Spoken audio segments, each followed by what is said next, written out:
Shalom Uberajá. Vamos a continuar con la historia de los hebreos en Cuba. En este es su capítulo número 12. Y seguimos en la United Hebrew Congregation, donde hay muchísimo todavía que contar. Vamos a estar hablando del edificio, cómo fue la historia para obtener el edificio y la locación final que tuvieron. Y también de personalidades influyentes de la United Hebrew Congregation, dos de sus más importantes rabinos que estuvieron aquí en Cuba, y son elementos a tener en cuenta durante este capítulo. Y vamos a empezar con esta cuestión del templo, que seguimos trabajando con el libro del jubileo de los 50 años de la United Hebrew Congregation en Cuba. Dice así: es irrealista pensar que una institución pueda desarrollar una total eficiencia en una locación estrecha e inadecuada, como no se debía esperar que un árbol florezca con todos sus frutos cuando sus raíces están atrapadas en una olla de barro. Se dice con mucha verdad que las cosas florecen o se marchitan. Algo de esto pasó en la mente de los directivos de la United Hebrew Congregation allá por los años 1923 aproximadamente, cuando se reunieron en casa de su presidente, Mr. Morris Schneider, y sobre el 23 de septiembre de 1923, con Mr. Baker y sus secretarios, y Mr. Weintraub, que ya lo habíamos conocido de capítulos anteriores, empezó una polémica discusión sobre lo que se debía hacer con respecto al compromiso de varios miembros en la creación de un fondo para el edificio, la edificación del templo. No existen registros de cuenta en ese momento, ni de cuánto era el compromiso de cada miembro, ni de quién llevaba esa contabilidad en aquella época. Pero la importancia de este hecho es que después de 17 años de haber pasado la congregación a tener estatus legal, recordamos que en el año 1906 la institución tuvo estatus legal, o sea, estamos hablando del año 1923, tanto sus servicios como sus reuniones se llevaban a cabo en casa de varios miembros o en salones rentados. No se podía negar que el cementerio era todavía una carga pesada, que se hacía pesada cada día más.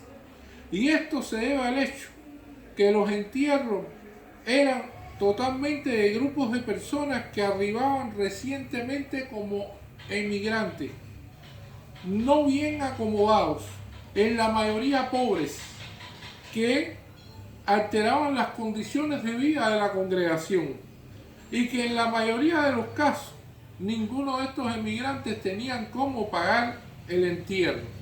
Es una de las cosas fundamentales. La United Hebrew Congregation evidentemente construyó el cementerio hebreo Macabeo, pero se utilizó durante estos años 20 principalmente por muchos emigrantes que llegaron a Cuba y que fallecieron aquí, y que ellos no tenían la posibilidad de pagar un entierro ni poder construir, por supuesto, las marcebadas, las tumbas necesarias y todas estas cosas, y esto fue asumido por la propia United Hebrew Congregation.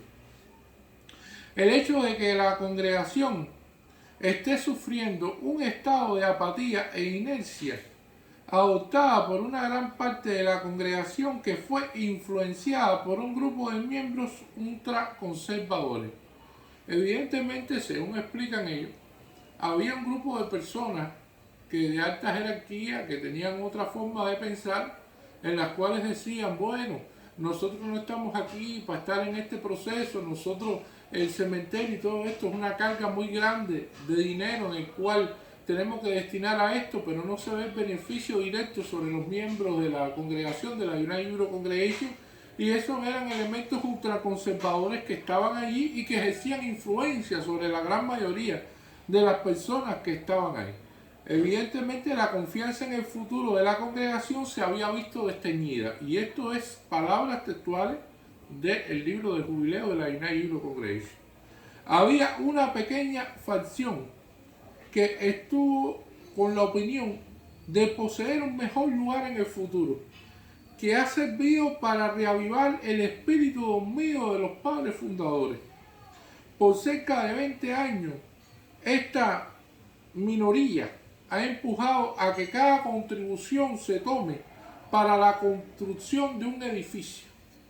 Una vez un arquitecto realizó una propuesta con un plan muy bueno y existían 2 terrenos, 2 lotes en ventas en el Vedado para poder realizar un edificio, pero no hubo una entusiasta acogida por la mayoría de los miembros de la congregación. Sin embargo, la presión nunca dejó de existir en este pequeño grupo que deseaba que la United Hebrew Congregation tuviera un edificio consagrado con los locales necesarios para sus actividades. Finalmente, el fondo del templo oficialmente empezó en 1944 por el entonces presidente señor Philip Rosenberg, que a su contribución se sumaron algunos que habían sido fríos en un inicio con estas ideas. Para 1950 el fondo ya era sustancial cuando Harry Price, que era presidente, trabajó diligentemente para traer la esperanza de poseer un templo, pero el tiempo de consumación para esta tarea todavía no había llegado. Y las opiniones en la United Hebrew Congregation estuvieron en 2 caminos. El primer camino, comprar un lote en la Avenida de los Presidentes y construir un templo desde cero, que esa sería una opción más costosa evidentemente, que era comprar un terreno vacío y a partir de ahí construir un edificio de acuerdo a las necesidades, a las visiones que tenía la congregación. Y la segunda opinión, que fue la que prevaleció, era comprar un local que ya estaba construido y modificarlo para convertirlo en templo. La segunda opción prevaleció y así fue como la mayoría se decidió por un local, y remodelarlo con aire acondicionado costó en aquel momento 27.500 pesos. Esto fue en la presidencia de Mr. David Asher Brandon el 27 de mayo de 1952. Y a ver que la situación era mejor y que todo parecía ser mejor, en que ya tenían ese local a partir del año 1952, todavía los miembros de la United Hebrew Congregation no estaban satisfechos. ¿Por qué? Porque no había un espacio para una casa comunitaria donde estas generaciones que crecían lo tuvieran como un espacio familiar en las actividades del templo y la congregación. No había espacio para una biblioteca, insuficiente espacio para aulas y por último también la casa de culto que se utilizó como espacio mundano era incompatible con un espacio consagrado a los rezos y a la meditación. Todas estas insatisfacciones llegaron con claridad a todos los miembros de la United Hebrew Congregation y se desmotivaron después, con los deseos de un templo y una casa comunitaria con todo el espacio requerido en el futuro. Ahora, sobre el 28 de febrero del año 1956, aparece un importante presidente de la United Hebrew Congregation, el señor Morris Mayorkas.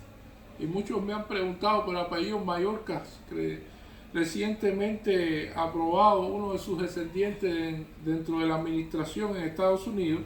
Nuestro estimado y ejemplar presidente, quien ahora concluye su tercer término en la presidencia de la United Hebrew Congregation, brillantemente era la opción de crear un comité junto a varias personas que ya conocemos. Philip Rosenberg, que había participado en el año 44, habíamos visto en el fondo del templo, el señor Charles Shapiro, ya conocido también de los precios fijos y todo su trabajo comunitario, y esa comisión de estas 3 personas, entre Morris Mayorkas, Philip Rosenberg y Charles Shapiro tenían la posibilidad de investigar las oportunidades de compra de un terreno en Miramar, en una región de la Quinta Avenida, al sur de la Quinta Avenida, con un costo de 91,000 pesos para la fecha, con una entrada, un down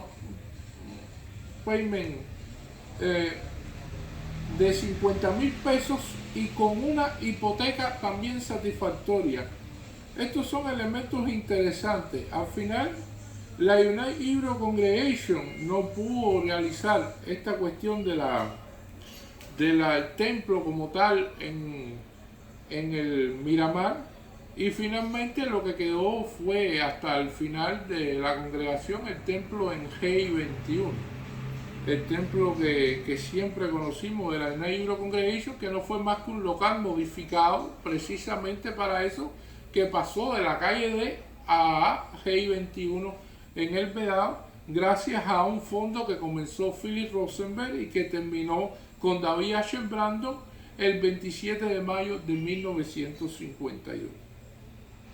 Dentro de las personalidades influyentes que venimos a hablar en este capítulo es el rabino Meir Lasker, que en el año 1933 él viene a Cuba a trabajar como rabino de la United Hebrew Congregation.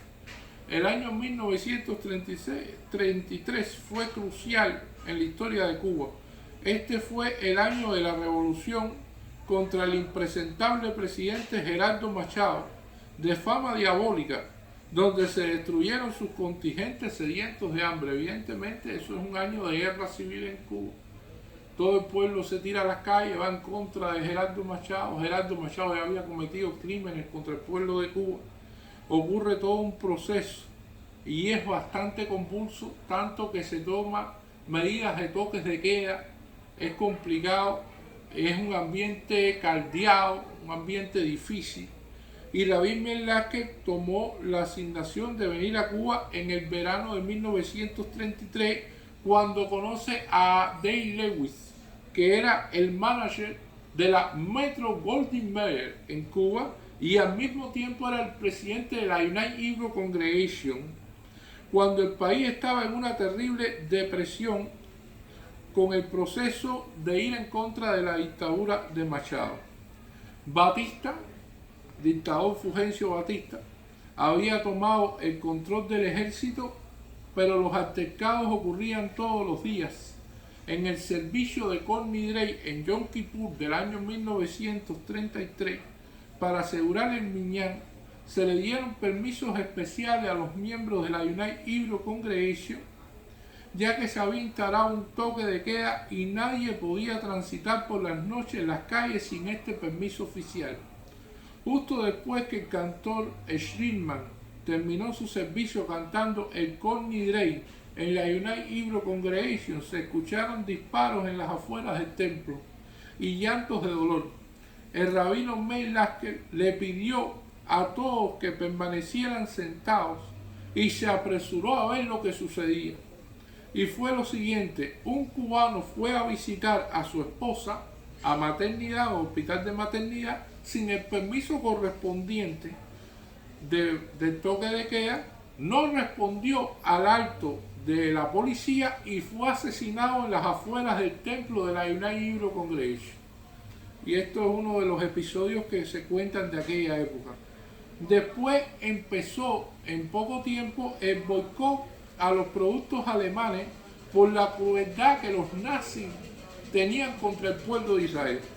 Debemos recordar la visita en aquel entonces de Samuel Untermeyer a La Habana y el sentimiento expresado por él y otros, y algunos de los esfuerzos para unir a los hebreos en Cuba. Mr. Yurik, que fue el presidente del centro israelita en aquel entonces, y el rabino Meir Lewis se convirtió en vicepresidente de un comité hebreo con el señor Hartman como ejecutivo. Y se hicieron muchísimas reuniones con la energía y la esperanza de una voz unificada de los hebreos en Cuba, lo cual no fue posible.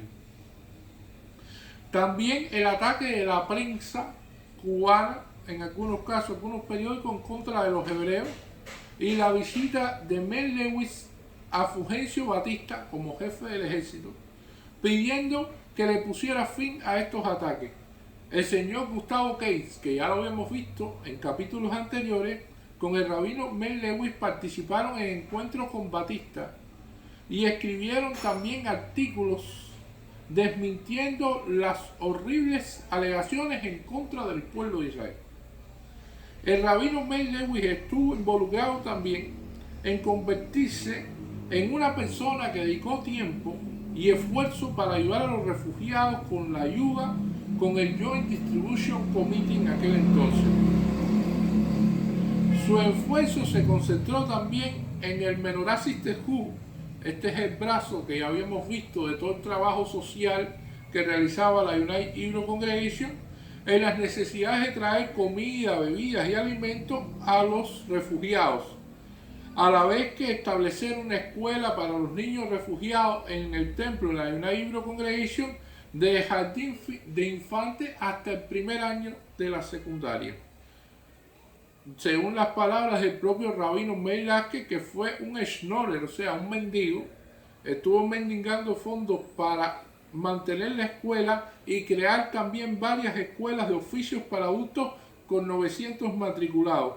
Con una intensa correspondencia logró que sus amigos de la Sociedad de Filadelfia, de la cual él pertenecía también ayudaran a estos propósitos. Rentaron una casa en el campo y también sacaron a jóvenes de las calles y le enseñaron a cultivar la tierra, carpintería y otras ocupaciones mientras estaba esperando el proceso de recibir la visa para viajar definitivamente a los Estados Unidos.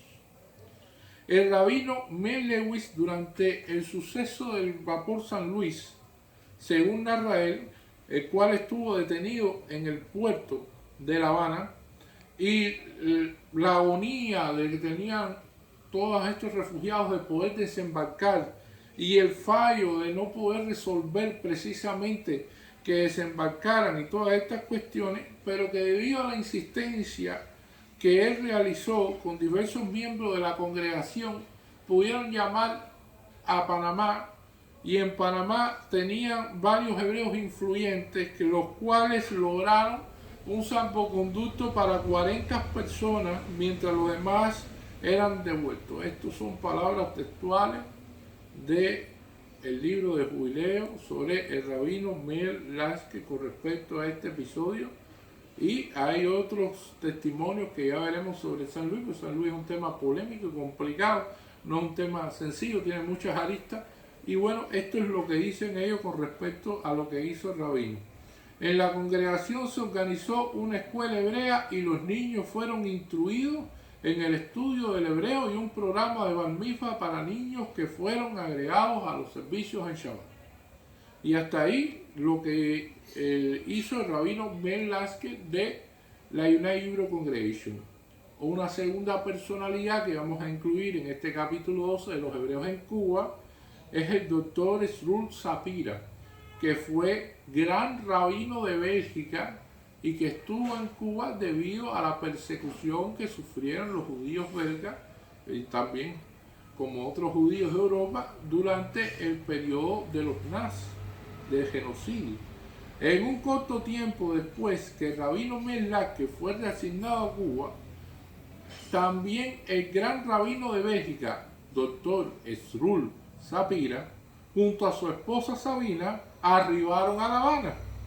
Ellos escaparon del gran terror nazi, caminaron mucho en Francia y deambularon en Francia, partieron de Bélgica y después llegaron a Francia, y de Francia tuvieron que salir también escapando como lo habían hecho de Bélgica. Finalmente arribaron a Cuba y fueron recibidos con una cordial bienvenida de la United Hebrew Congregation, donde le ofrecieron la posibilidad también eventualmente de realizar servicios religiosos.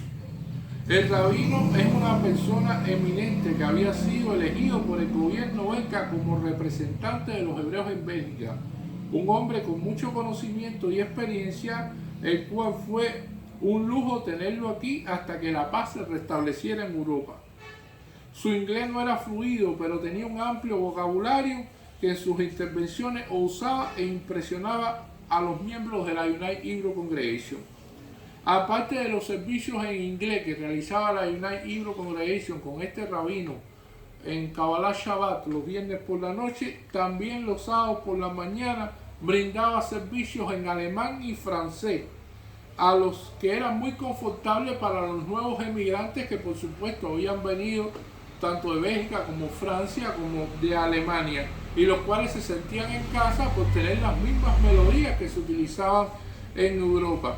Evidentemente este rabino también vino acompañado con una gran masa de las personas que trabajaban en la industria del diamante en Bélgica. La industria del diamante en Bélgica fue en su momento paralizada por la persecución a los hebreos y esta industria se trasladó a Cuba. La bonanza que tuvo Cuba como país, como nación, debido a que los judíos belgas vinieron con la industria del diamante, es otro capítulo más de los hebreos en Cuba, que es uno de los elementos de las consecuencias de la guerra y de las cosas que pasaron en Cuba, evidentemente con la emigración de hebreos de Bélgica como tal. Bueno, muchas gracias.